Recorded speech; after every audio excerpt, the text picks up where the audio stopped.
ठंड में एक रजाई में सोने वाला गांव। हल्का हल्का सर्द मौसम है। रिया के घर के आंगन में हल्की सजावट हो रही थी और उसके आज हल्दी की रस्म चल रही थी। तभी दो पड़ोसन उसके घर आती हैं। अरे शांति, आ जा जरा, कहाँ चली गई? देख, हम सारे गद्दे और रजाई लेकर आ गए हैं। अंदर से शांति आती है। अरे तुम लोगों ने तो सच में कमाल कर दिया, वरना मुझे तो समझ नहीं आ रहा था कि मैं क्या करूंगी। मेरी तो आधे से ज्यादा समस्या ही हल कर दी तुमने। सर्दी में इतने कपड़े थे, अब सारे मेहमान आराम से अच्छे से सो पाएंगे। अरे इसमें भला परेशानी वाली और समस्या वाली क्या बात है? चिंता मत करो, हम हैं ना तुम्हारे साथ। वैसे भी हमारा पूरा गांव एक परिवार की तरह ही है। तुम्हारे घर में शादी है तो समझो हमारे घर में शादी है।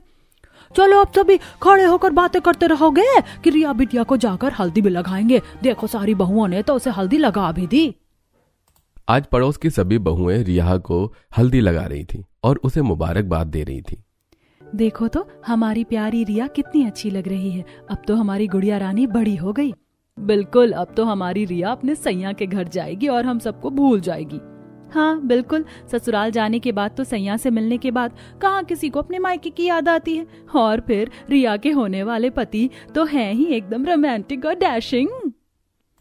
सभी रिया को छेड़ रहे थे, जिसके बाद रिया को शर्म आती है और वो शर्माते हुए कहती है, अरे भाभी, आप सभी बस कीजिए। क्या आप हर बात पर मुझे छेड़ती ही रहती हैं? अरे आप लोगों की बराबरी कोई नहीं कर सकता। ऐसा भी कभी हो सकता है भला कि मैं अपने ससुराल वालों के आगे आप सबको भूल जाऊं? इतना प्यारा गांव कहीं नहीं होगा और इतने प्यारे गांव वाले भी कहीं नहीं होंगे। उसके बाद सभी डांस करते हैं और हंसी खुशी शादी के फंक्शन को सेलिब्रेट करते हैं। शादी भले ही एक परिवार में थी, लेकिन उस शादी में पूरा गांव इकट्ठा था। सभी गांव वाले शादी की तैयारी में अच्छे से लगे हुए थे। शांति के घर में बहुत से मेहमान आए थे और बाहर आंगन में भी तिरपाल लगाकर सभी के लिए गद्दे बिछा दिए गए थे और सब मेहमान वहां सो रहे थे घर के अंदर। ओह मम्मी जी, आज तो बहुत ही ज्यादा कड़ाके की ठंड है। शुक्र है आंटी ने हमें गद्दे और हीटर दे दिए, जिसकी वजह से मेहमानों को सोने में परेशानी नहीं हो रही। हाँ, यहाँ घर के अंदर कमरे में ही हमें इतनी ठंड लग रही है, लेकिन बाहर सभी को अच्छे से रजाई और सब मिल गया है, तो अब परेशानी होने वाली बात नहीं है। अच्छे से बस ये शादी भी जल्दी निपट जाए। शादी का दिन आता है और गांव की एक छोटी सी वाटिका में ही शादी होनी थी, जहां पर बारात आती है।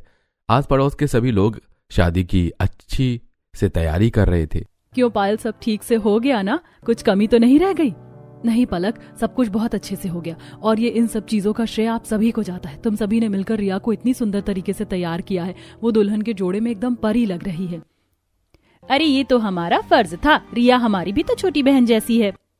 वहीं दूसरी तरफ सभी गांव वालों ने रिया की शादी के लिए ससुराल ले जाने के लिए अलग अलग तरह का सामान दिया था। विमला, सरला, शीला और सुनीता, ये सब क्या चल रहा है? तुम सबको इतना सामान लाने की क्या जरूरत थी? डबल बेड, वॉशिंग मशीन, अलमारी, इतने सारे कपड़े। रिया के ससुराल वालों ने दहेज लेने से पूरी तरह मना कर दिया था। हाय और अब्बा, तुम इसको दहेज का नाम कैसे दे सकते हो? हमने रिया बिटिया को कोई दहेज नहीं दिया। एक परिवार वाले जब अपनी बेटी को बड़े प्यार से उसके लिए सामान देते हैं तो बस ये उसके लिए एक छोटा सा तोहफा ही है। हाँ बिल्कुल, रिया भी हमारी बेटी ही है, इसीलिए तुम्हें इतना सब सोचने की जरूरत नहीं है। लेकिन मैं इतना सारा सामान नहीं ले सकती। ओहो, ये तो तुम सीधे हाथ पैर मान जाओ, वरना देख लेना, हमसे बुरा कोई नहीं होगा। मेरी बेटी की शादी में भी तो तुमने कितना कुछ किया था। ये तो हम सभी गांव वालों का आपस में प्रेम है, इसीलिए चलो शादी पर ध्यान देते हैं, इन सब बातों को छोड़ते हैं। इस तरह धूमधाम से रिया की शादी हो जाती है और वो अपने ससुराल विदा हो जाती है। अगले दिन सुबह पायल और नेहा दोनों मिलकर अपनी एक पड़ोसन सविता के पास गर्मा गर्म खाना लेकर जाती है। सविता एक बहुत ही बूढ़ी महिला है जो अपनी झोपड़ी में अकेले रहती है। अरे मेरी दोनों बच्ची तुम आ गई? जी बिल्कुल अम्मा, हमें तो आना ही था, हम भला आपको अकेला कैसे छोड़ सकते हैं? हाँ अम्मा, आज तो बहुत सर्दी हो रही है और आपके घर में भी कुछ ज्यादा ही सर्दी है। आप कहें तो हम आपके लिए आग जला दें? जला दो बिटिया, वैसे भी इन बूढ़ी हड्डियों में इतनी जान नहीं है। नेहा चूल्हे पर आग जलाती है। वहीं दूसरी तरफ पायल थाली में दोनों का लाया हुआ खाना परोसकर सविता को देती है। देखो अम्मा, हम आपके लिए पसंदीदा खीर भी लेकर आए हैं आपकी, आपको खाकर बहुत अच्छा लगेगा। मुझे तो खीर बहुत ही ज्यादा पसंद है और मैं भी आपके लिए गाजर का हलवा लेकर आई हूँ। अरे वाह, तुम दोनों ने तो कमाल कर दिया, ये दोनों तो मुझे कुछ ज्यादा ही पसंद है। चलो अब जल्दी से मुझे खाना दे दो, बड़ी जोर की भूख लगी है। उसके बाद सविता बड़े मजे से खाना शुरू करती है। वहीं घर में चूल्हे में आग भी जला दी थी, जिसकी वजह से अब थोड़ी राहत मिल रही थी। आग जलाने के बाद कितना अच्छा लग रहा है। अब ठीक है, अब इस ठंड से थोड़ी राहत मिलेगी। अच्छा अम्मा एक बात बताओ, आप भी मेरे साथ चलोगी या फिर यहीं रहोगी? मैं तो तुम्हारे साथ ही जाना चाहती हूँ। अब तो अकेले ही दीवारें मुझे खाने लगी हैं। तो हम तो आपको कितनी बार कहते हैं कि हमारे साथ रहा करो, लेकिन नहीं, एक हफ्ता रहती हो फिर वापस पता नहीं यहाँ पर अकेले आकर क्यों बैठ जाती हो। क्या करूँ बेटा, कई बार बच्चों की बड़ी याद आती है तो फिर यादें ताज़ा करने के लिए यहाँ पर आ जाती हूँ। आपको पता है ना, आपके बेटे बहू तो विदेश में जाकर रह रहे हैं, अभी आसानी से घर नहीं लौटेंगे, उन्हें आने में कुछ समय लगेगा। उन्होंने कहा है वहाँ पर एक बार सब सही हो जाए तो आपको ले जाएंगे, इसीलिए इतनी चिंता मत करो। रोज फोन पर खैर खबर तो मिलती ही रहती है और यहाँ पर हम सब है ना आपका ध्यान रखने के लिए, तो इतना उदास होने की क्या जरूरत है। हाँ, अब से आप कभी भी उदास नहीं होंगी और हमारे साथ ही रहेंगी, ठीक है? अच्छा ठीक है। गांव की जितनी भी बहुओं को देखो, हर कोई मेरी क्लास लेने के लिए यहाँ पर आ जाता है। चलो बाबा, तुम्हारी बात ही मान लेती हूँ आज। इतना कहकर सविता उठकर वहां से जाने लगती है, जिस पर नेहा और पायल दोनों हंसते हुए कहती हैं, मुझे पता है अम्मा यहाँ जरूर आएंगी दोबारा, अभी तो बस ऐसे ही बोल रही हैं। क्या करे, परिवार की यादें तो कभी भी किसी को भी सता देती हैं। पायल सविता को अपने घर पर लेकर आ जाती है, जहां पर शांति और सविता दोनों मिलकर गप्पे लड़ा रही थी। बहू एक काम कर, जरा कमरे में तसले में आग जलाकर रख दे, जरा राहत मिलेगी। जी ठीक है मम्मी जी। वहीं दूसरी तरफ गांव का एक व्यक्ति, जिसे इस बार फसल में कुछ ज्यादा ही घाटा हो गया था, काफी परेशान था। तब गांव के सभी व्यक्ति अपनी बैठक में बैठे थे। क्या बात है सुरेश, तुम कुछ ज्यादा ही परेशान नजर आ रहे हो। मेरी सारी फसल खराब हो गई, पता नहीं क्या हुआ, इस बार मेरी फसल ठीक से उग नहीं पाई। अरे समझ नहीं आ रहा कि इस बार क्या करूंगा मैं। अरे यार, बस इतनी सी बात है, इतनी सी बात पर तू इतना ज्यादा परेशान हो रहा है। अरे हम सब है ना तेरे साथ, हम सब तेरी मदद जरूर करेंगे और हर समय एक जैसा नहीं होता। आज दुख है तो कल सुख जरूर होगा, इसलिए जिंदगी में हार नहीं मानते। चल अब अपना मूड ठीक कर, सब ठीक हो जाएगा। इस तरह हर मुसीबत में गांव वाले एक दूसरे की बहुत ज्यादा मदद करते थे। अब उसे रात पूरा गांव बहुत ही अच्छे से अपने अपने घरों में काम करके शांति से चैन की नींद सो रहा था। लेकिन कुछ ऐसा हुआ जो गांव वालों ने कभी नहीं सोचा था कि उनके साथ ऐसा होगा। पूरे गांव में सन्नाटा पसरा हुआ था। काली अंधियारी रात थी, सर्द मौसम में ठंडी ठंडी हवाएं चल रही थी। अचानक से एक जोरदार झटका आता है जो पूरे गांव को एक साथ हिला देता है। अरे उठो सब उठो, भूकंप आ रहा है। क्या कहा? सच में ये भूकंप ही आ रहा है? वहीं दूसरे घर में, बच्चों बहू सब जल्दी से उठ जाओ और घर के बाहर चलो, भूकंप आ रहा है। गांव में भूकंप आ गया था, जिसकी वजह से हर कोई अपने घरों से बाहर निकलकर अपने अपने घर के आंगन में आ गया था। सभी अपने घर के आंगन में खड़े होकर देख रहे थे कि उनके घर बहुत ही तेजी से हिल रहे थे। भूकंप की तेजी बढ़ रही थी, इसीलिए सभी बाहर गली में आ जाते हैं और सभी अड़ोसी पड़ोसी एक साथ इकट्ठा हो जाते हैं। हे भगवान, ये क्या हो रहा है? इतनी तेज अब भूकंप तो मैंने आज से पहले अपनी जिंदगी में कभी नहीं देखा। देखो तो सब कुछ कैसे बुरी तरह झूल रहा है। कोई बात नहीं काकी, आप परेशान मत होइए, पीछे हो जाइए, अपना ध्यान रखें सभी लोग। ये सब देख रहे थे और उनकी नजरों के सामने एक एक करके उनके घर ढह रहे थे। कुछ सेकंड्स का यह भूकंप पूरे गांव के लिए तबाही ले आता है।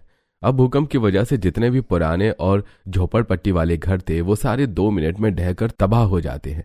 अपनी नजरों के सामने अपने पूरे घर को बर्बाद होते हुए देखकर सभी बहुत दुखी हो जाते हैं। हर जगह सिर्फ मलबा ही मलबा नजर आ रहा था। हे भगवान, ये क्या हो गया? ऐसी खतरनाक आपदा हमारे गांव को बुरी नजर लगाकर चली गई। देखो तो जरा हमारा घर कैसे तहस नहस हो गया है।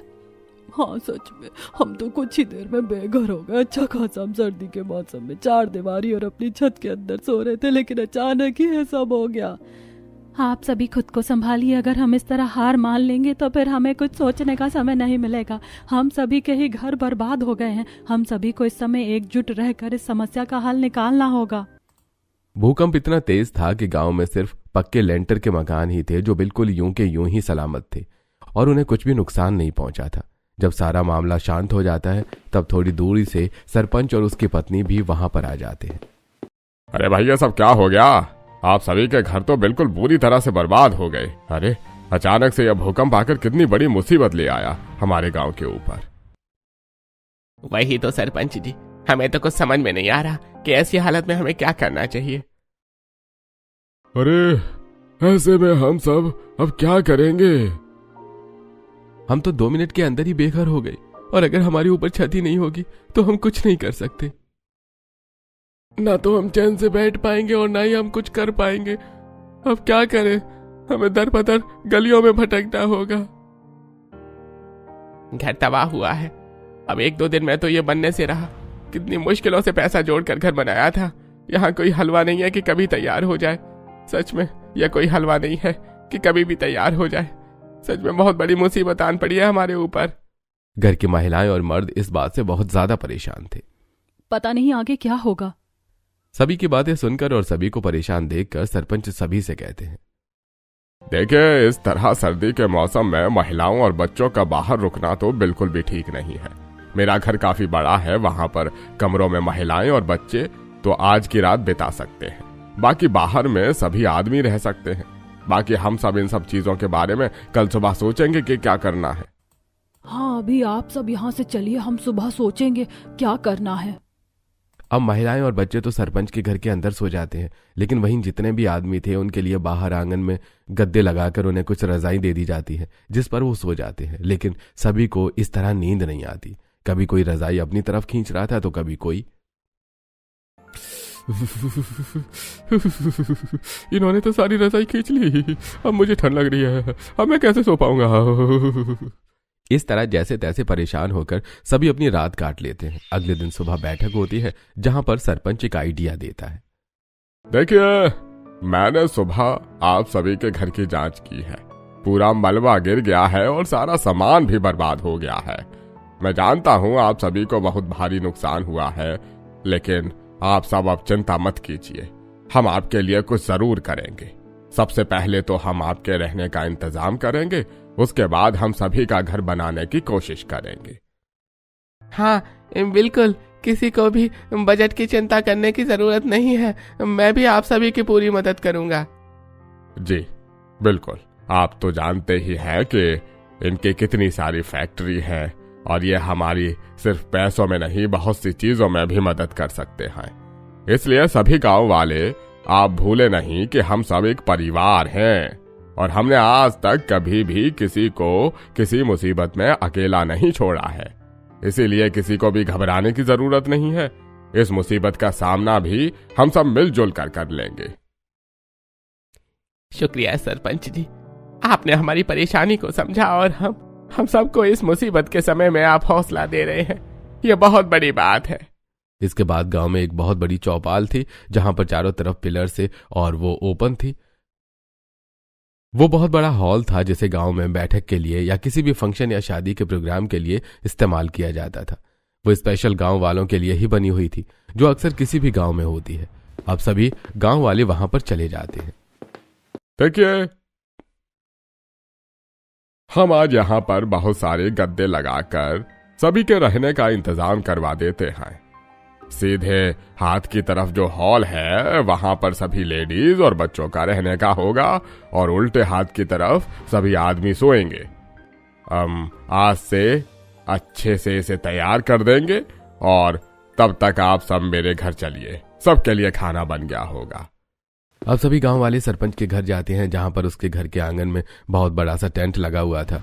मेज पर सभी गांव वालों के लिए खाना सजा रखा था। गांव में जितने भी अमीर व्यक्ति थे जिनका घर पक्के मजबूत लेंटर के बने होने की वजह से उन्हें कोई नुकसान नहीं हुआ था, वो सभी मिलकर परेशान गांव वालों की मदद करने के लिए आगे आते हैं। आप सब आराम से पेट भरकर खाना खा लीजिए। आप में से किसी को भी किसी भी चीज की जरूरत हो तो आप बेझिझक होकर हमें बता सकती हैं।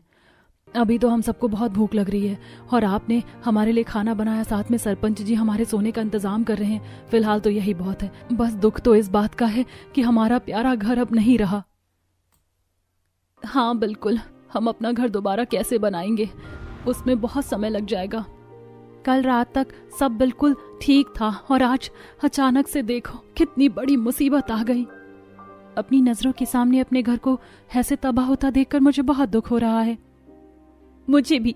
मैं तो चाहती हूँ कि बस जल्दी से हमारा घर बिल्कुल ठीक हो जाए। सभी बहुत दुखी थे और उन सभी को सांत्वना देते हुए प्रीति कहती है, आप इस तरह निराश मत होइए और हार मत मानिए। हम पूरा गांव एक साथ हैं और इस मुसीबत का हल जरूर निकालेंगे। सभी एक दूसरे की इस मुसीबत की घड़ी में हौसला दे रहे थे।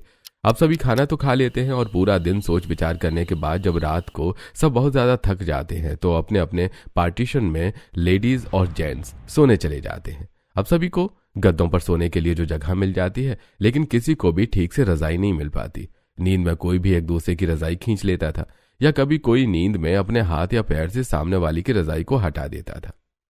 हे भगवान, कहाँ फंस गया हूँ। मैं कल भी पूरी रात में इस तरह से ठंड में कांप रहा था। अब आज रात में मुझे लग रहा है कि ठंड के बारे मेरी बर्फ जम जाएगी। सोने के लिए एक रजाई तक नसीब नहीं हो रही है। कैसे दिन देखने पड़ रहे हैं।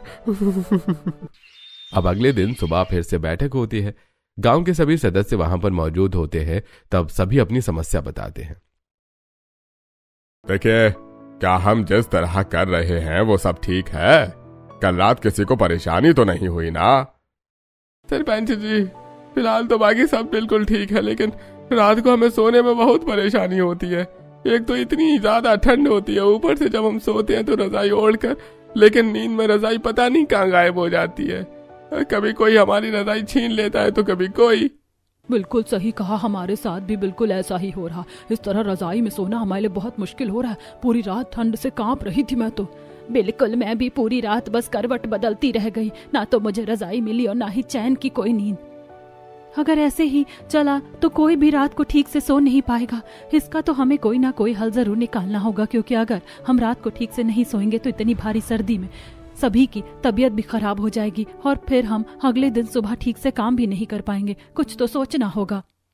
सभी बहुत देर तक सोच विचार करते हैं। तब उन्हें एक तरकीब सूझती है। क्यों ना हम ऐसा करें कि सभी के लिए एक बड़ी सी रजाई बना दे, ताकि कोई भी एक दूसरे की रजाई इस तरह छीन ना सके। इस तरह हमें ठंड से राहत भी मिल जाएगी और समस्या भी हल हो जाएगी। हाँ, अगर हम सारी रजाइयों को एक साथ जोड़ देंगे तो कोई भी रजाई हटेगी नहीं और किसी को रात को ठंड नहीं लगेगी। बिल्कुल सही कहा, मुझे तो ये आइडिया बहुत अच्छा लग रहा है। हम सभी रजाई को एक साथ जोड़ सकते हैं और जोड़कर एक बड़ी लंबी चौड़ी रजाई बना सकते हैं, जिसके बाद किसी को भी परेशानी नहीं होगी। हम गर्ल्स टीम तो ये काम बहुत इजीली कर सकती हैं। चलो, कम से कम रात को जो सोने में परेशानी होगी रजाई की वजह से, वो तो समस्या हल हो जाएगी। अब पूरा गाँव एक रजाई में सोएगा तो परेशानी वाली कोई बात नहीं होगी। फिर तो हम सभी को सारा जरूरत का सामान एक साथ इकट्ठा कर लेना चाहिए और अभी ही तैयारी शुरू कर देनी चाहिए, ताकि आज रात तक की रजाई तैयार हो जाए और आज रात को ही किसी को सोने में परेशानी ना हो सके। इस तरह सारी गर्ल्स टीम इकट्ठा होने के बाद सभी रजाइयों को एक साथ लेकर आती हैं और उसके बाद उन्हें खोलकर बड़ी बड़ी चादरों और साड़ी की मदद से उन्हें एक साथ करके जोड़ देती हैं। और सभी रजाइयों को एक साथ जोड़ने के बाद बातें करते हुए सभी रजाई को जोड़ रही हैं और साड़ी का कवर भी कर रही हैं। अगर हम सभी ऐसे ही मिलजुल कर काम करते रहे तो ये काम जल्दी ही खत्म हो जाएगा। वैसे भी हमें 2 रजाई बनानी होंगी, एक गर्ल्स डिपार्टमेंट के लिए और एक बॉयज डिपार्टमेंट के लिए। सभी महिलाएं बहुत ज्यादा मेहनत कर रही थी और वो कुछ समय बाद सारी रजाइयों को मिलाकर एक बड़ी सी रजाई बना देती हैं। ये तो एकदम परफेक्ट बन गई। इसके बाद हमें कोई भी परेशानी नहीं होगी। हाँ, अब सभी को सोने में बिल्कुल आसानी होगी। अब हमें एक रजाई और तैयार करनी है, तो एक रजाई गर्ल्स डिपार्टमेंट के पास चली जाएगी और एक दूसरी बड़ी रजाई मैन डिपार्टमेंट के पास चली जाएगी। इस तरह बहुत कड़ी मेहनत के बाद एक बड़ी सी रजाई तैयार हो जाती है और रात को सभी महिलाएं वहां चौपड़ के बाहर वाले आंगन में बड़ा सा चूल्हा बनाकर और बड़े बड़े बर्तन रखकर सभी के लिए खाना बना रही थी। राशन खत्म हो गया था, इसीलिए मैंने और राशन भरवा दिया है। किसी को भी खाने की कमी नहीं होनी चाहिए। सभी को अच्छे से पेट भरकर खाना खाना है। अगर राशन में थोड़ी बहुत कोई भी कमी होती है तो आप मुझे तुरंत बता देना, मैं राशन मंगवा दूंगी। जी ठीक है, बिल्कुल। इस तरह सभी खाना खाते हैं। दिन में सभी आदमियों ने अपने खेत को संभाला था। हालांकि वो सब वहां पर गुजारा कर रहे थे, लेकिन हर किसी को अपने घर की चिंता सता रही थी। सभी गांववासी एक साथ आंगन में बैठकर खाना खा रहे थे। अरे बस जल्दी से हमारा घर तैयार हो जाए। हमारे घर के आगे बहुत बड़ा आंगन है। हम सारा सामान वहां पर रखकर दोबारा अपने घर की नींव डालना शुरू करेंगे। इस बार हम सब करेंगे तो बहुत ज्यादा महंगे में पड़ जाएगा, लेकिन हमें घर को मजबूती से बनाना चाहिए ताकि दोबारा हमें इस मुसीबत का सामना न करना पड़े। हर कोई अपने घर को लेकर बहुत ज्यादा चिंतित हो रहा था। अब खाना खाने के बाद जब रात को सभी सोने जाते हैं तो पूरा गांव एक बड़ी सी रजाई में ही सो रहा था। कड़ाकेदार ठंड में पूरा गांव एक रजाई में सो रहा था। अब किसी को भी रात को परेशानी नहीं हो रही थी और इस बार उनके ऊपर से रजाई भी नहीं हट रही थी। अरे आज तो रजाई में लेटकर मजा आ रहा है। आज किसी ने भी इतनी देर से मेरे ऊपर से रजाई नहीं हटाई। अरे बिल्कुल सही कहा, मुझे तो आज ठीक लग रहा है, वरना तो कल पूरी तरह कांप रहा था। हाँ, ऐसे में सोने में काफी गर्माहट का भी एहसास हो रहा है और अब परेशानी भी नहीं हो रही है। इतनी बड़ी रजाई तो कोई भी नींद में उतार कर ना तो हमसे छीन पाएगा और ना ही दूर फेंक पाएगा। अच्छा है हमारी पत्नियों ने मिलकर ये तरकीब निकाली और हमें अब ठंड से राहत मिल पाएगी। वहीं दूसरी तरफ गर्ल्स डिपार्टमेंट में भी यही हाल था। सभी महिलाएं एक बड़ी सी रजाई में मिलजुल कर लेटी हुई थी। वैसे सच में कमाल कर दिया सीमा बहू ने तो इतना अच्छा आइडिया देकर। ऐसी एक बड़ी सी रजाई बनाने के बाद उसमें सोकर बहुत अच्छा लग रहा है। आज लगता है रात को हमें ज्यादा परेशानी नहीं होगी। नहीं आंटी जी, बिल्कुल भी नहीं होगी। आज लगता है रात को हम सब आराम से घोड़े बेचकर सोने वाले हैं। इस तरह रजाई की समस्या भी हल हो जाती है। अब पूरा गांव एक बड़ी सी रजाई में एक साथ सो रहा था। इतनी बड़ी मुसीबत के समय भी गांव वाले हार नहीं मानते और इसी मुसीबत से लड़ने के लिए वो हर रोज कोई न कोई तरकीब लगा रहे थे। तब सरपंच एक दिन ऐलान करते हैं, देखिए आप सभी के लिए सोने की और खाने की तो व्यवस्था अच्छे से हो गई है। अब चाहे घर बनाने में थोड़ा अधिक समय क्यों न लगे, लेकिन इस बार हम अच्छे वाले मजबूत लेंटर वाले घर बना रहे हैं। देखिए आप सभी के घर के आगे पहले बहुत बड़े बड़े आंगन थे। इस बार ज्यादा मंजिला मकान बनाने की जरूरत नहीं है। एक मंजिल मकान बनेंगे, लेकिन मजबूती के साथ बनेंगे। अरे सरपंच जी, आपने बिल्कुल सही कहा। वैसे भी मेरी खुद की कंस्ट्रक्शन फैक्ट्री और कंपनी है। मैं आप सभी को अच्छा मटेरियल वाला सामान सस्ते में लाने की मदद करूंगा। साथ में हमारे गांव में जितने भी मिस्त्री हैं उन्हें अच्छे से काम आता है। उन्हें सभी को इस काम में मदद करनी होगी। उन सभी के साथ हम सब अपना अपना घर बनाने के लिए खूब मेहनत करेंगे और मदद भी करेंगे, ताकि हमारा घर जल्दी से जल्दी बनकर तैयार हो सके। बिल्कुल, अरे भगवान की दया से हम सभी ये काम जल्दी ही पूरा कर लेंगे। अब सभी गांव वालों ने अपना एक छोटा सा एक मंजिल का लेंटर का पक्का मकान बनाने के बारे में निर्णय ले लिया था। उसी दिन से सभी गांव वाले मेहनत करना शुरू कर देते हैं। वो दिन में गांव का बाकी काम भी संभालते थे और साथ में अपने घर को बनाने के काम में भी पूरा हाथ बटाते थे। रात को सभी गांव वाले एक साथ बड़ी सी रजाई में सोते थे। गांव में अलग अलग काबिल मिस्त्री घर बनाना शुरू करते हैं, जिसमें परिवार वाले भी अपना घर बनाने में पूरा योगदान देते हैं। दिन गुजर रहे थे। फिर एक दिन, आपका मकान तो बहुत अच्छा बन रहा है। आपका मकान भी जल्दी ही तैयार होने वाला है। आपका अगर जल्दी बन गया तो बाकी मकान बनाने में उन्हें मदद मिल जाएगी। जी बिल्कुल, चिंता मत कीजिए, हम सब की मदद जरूर करेंगे। हम सब एक दूसरे का घर बनाने में और सारा काम करने में एक दूसरे की मदद करेंगे। हाँ बिल्कुल, मेरे घर का भी काम खत्म होने वाला है। उसके बाद मैं बाकी सभी के घर का काम जल्दी करवाने में मदद करूंगा। इस तरह सभी गांव वाले एक दूसरे की ताकत बनकर एक दूसरे की मदद करने की कोशिश कर रहे थे। धीरे धीरे सभी का एक एक मंजिला मकान बनकर तैयार हो जाता है। मुझे तो यकीन ही नहीं हो रहा कि हमारा सबका घर बनकर तैयार होने वाला है। विश्वास तो मुझे भी नहीं हो रहा। ये हम सभी गांव वालों की मेहनत और लगन का कमाल है।